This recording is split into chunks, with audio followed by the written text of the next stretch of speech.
Subscribe to our channel, share it, leave your like, and watch all our videos. There are things that shape and build the human being. I want to give some examples from my personal life which you might relate to because perhaps you've been through similar situations.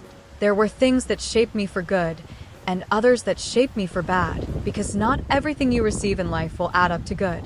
There are many things we receive that make us worse people than we could, or should be. I remember a situation. For those who want to take notes, the first point that begins to build your life and shape who you are today is what people said to you and what you believed. Write this down, what they said to me and what I believed. Because what people say to you doesn't matter. What matters is what you believe. I remember when I was a teenager, my siblings and I opened a game store in the city where we lived, in Rio de Janeiro. We gathered all our friends from church from the neighborhood, and we all went to play in this huge arcade to spend the day there. My father was in the military. He's retired now. With 3 kids, he gave us 3 reis each, which for us was already a lot of money, and he said, "Look, this is what Dad can give." I saved up so you could have fun this Saturday. So he gave 30 reis, divided between me and my brothers.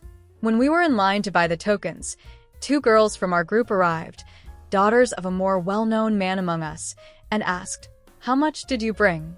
I smiled and said, 30 reis. One of them looked at me and said, "What are you going to do with that? Wow, your dad only gave you that? You're so miserable." You might think it was no big deal, but for me, who believed in that word, I spent years thinking I was miserable. Being the son of a high-ranking Navy officer, I thought I was poor. I looked at others and thought, wow, so-and-so can wear Nike, and I can't. Look at so-and-so's car. I began comparing myself, feeling bitter, feeling envious, feeling like the worst of the worst because someone one day said something to me.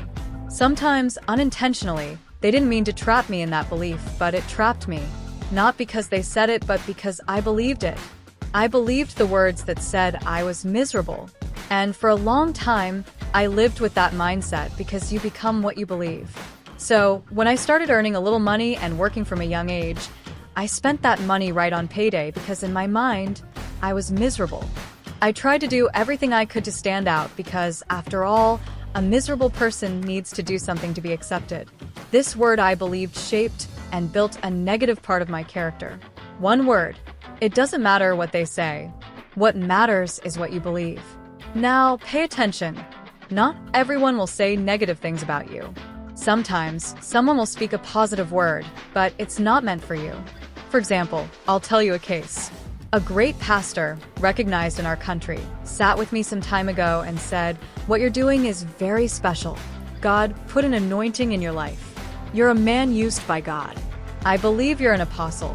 I thought, wow, it takes people 40 years to become an apostle, and for me, it's so quick. Out of ignorance, we sometimes think that a title like apostle is a hierarchy, but it isn't. It's a ministry. Apostleship is about serving. Many people confuse it and put the title of apostle above others, but it's a ministry of service. We made it seem like a hierarchy. First pastor, then bishop, then apostle, then cherubim. It's even funny. Imagine if I believed that word and carried a title God didn't tell me to carry. I probably wouldn't be here. I'd be stuck with a title, trying to manage something that someone else tried to put on me, not God. God doesn't place a burden on anyone they cannot bear.